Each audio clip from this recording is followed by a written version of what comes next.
anything that's just kind of wasteful time. Like, I don't like going to appointments, even like if it's going to be like a small shitty deal. Yeah. Like, I'd rather do less deals and have a higher average deal value and just not be on the phones or not be trying to underwrite a million deals all day long. Like, I'm okay doing that. Like in 2021, that was like our first eye-opening year where I was like, oh shit, we did $1 million, but it was off 20 deals.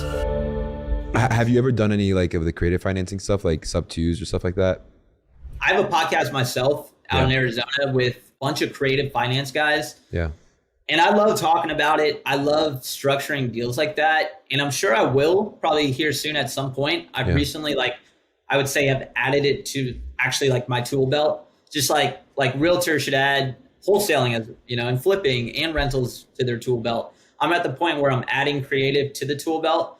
I think when you're starting out though, it's hard to have every exit strategy available because then all of a sudden, like you're talking to sellers and you're qualifying, and everyone kind of gives a little bit of a hard time about price. And it's like, if your goal is just to buy it, no, I need to buy it at 50 cents or lower on the dollar.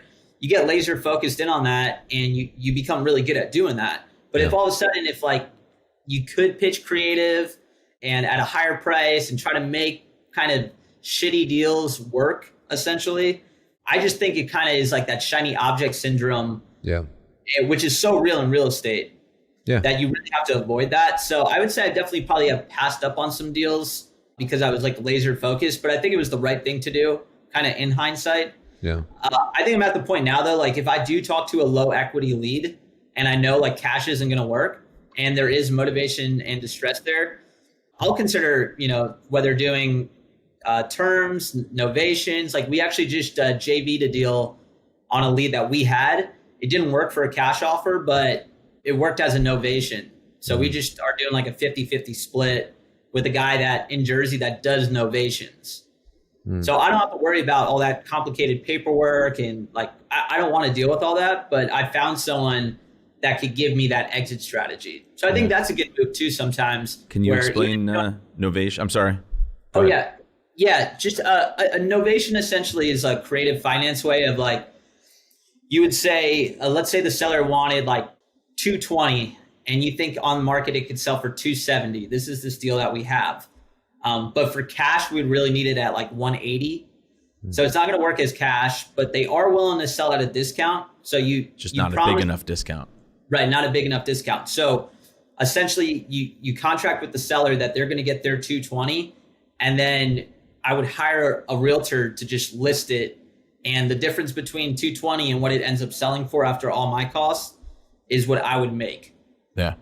Now, I personally, like, I don't love novations. I think it's kind of like gray area. A little bit, because they could have just listed it themselves. They should just list it or do this. But it does work sometimes in some situations. And I know some guys in South Jersey doing it. So this was a situation where I'm like, hey, it's not going to work for cash, but I think there is a deal here. And then I just sent the lead to those guys. And now they're doing their novation thing with it. Yeah. And then if it closes, we'll end up splitting it on the back end. Well, the other scenario I've seen people do novations on too is if it, like the scenario you said, right? So on the market, it goes for 270. You think you could get it for 220. So you sometimes could pay. I think some of the novation guys are paying out of their pocket to do a minor rehab on the property that the seller may not have that money or the resources to do it. So you're renovating a property you don't necessarily own yet. And if it sells for more, you get all the upside above X number of dollars. Yeah, some guys are doing that. Like me personally, like I'm not rehabbing a house if I don't have the title. Yeah, I don't blame you. Yeah, but that's just like an example of one way. Same thing. Like sometimes in Arizona, I don't want like a bunch of random no equity sub 2 single family rentals out here. Like my goal in Arizona is not to own a bunch of single family rentals and like build that up. So if I come across a lead out here. There's all these like Pace. He's built this massive sub 2 community out in Phoenix where that's what people want. So if I see a good opportunity where, you know, the lead came to me and they're motivated, distressed, but they have no equity, I'm like, okay, this would make sense to pitch sub 2.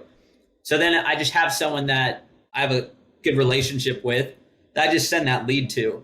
Yeah. So that's kind of, I like to kind of stay in my lane, but that's smart. I know how to identify, you know, when cash doesn't make sense. You can how to do it all the other options, even like with listings, like sometimes we'll get a listing out of our leads in New Jersey, and then we just like refer it out and get paid 25%. Sure. Yeah, so you guys know what you're good at. Yeah. One of the biggest things that I took away from a lot of what's been going on recently, especially with the kind of people we're calling and stuff like that, is something from Ray Dalio. He was talking about like creating principles in terms of how you analyze things moving forward. And I literally have like a questionnaire in my pre-qual now. It's like, what's the equity amount? What's there? And it's like, is this an option for creative financing? And it goes in terms of like, how did they describe the definition of the property? And what did they rate it on a scale of 1 to 10? If it's below 8, is this a potential purchase? Sure. Like, and I'm like literally asking myself these questions so that way I can keep my realtor focus on. But then if one of those things get triggered, I'm like, wait, there's something here? Yes or no? Is there something here? Yes or no? Sure. That way I don't constantly waste opportunities and go to an appointment and be like, shit, now I need to switch from realtor to investor. This doesn't work like that. Because you need to go in there, like you said at first, investor, then maybe say, here's another option that we can help you with.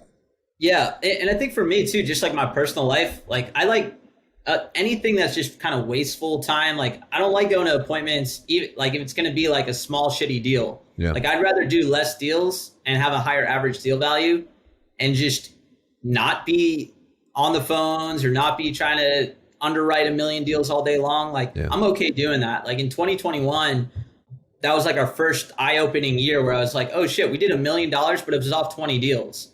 Yeah. We averaged 75,000 in net profit per deal. Nice. So like, there's a lot of different ways to do it. So if I see a situation and it just doesn't, it should be pretty obvious that it's a deal. You shouldn't have to like convince really yourself. go in a deep underwriting and be like, well, maybe if we like I hear a lot about like the lender, oh man, like that deal's not going to work because my lender's charging me 2 points. It's like if 2 points is going to be the make or break on a flip, you probably shouldn't be flipping that deal. Yeah. So we've probably let some small deals kind of go on the wayside, but at the same time, when you really look at the value of your time, it's like I work like an hour a day on the New Jersey business.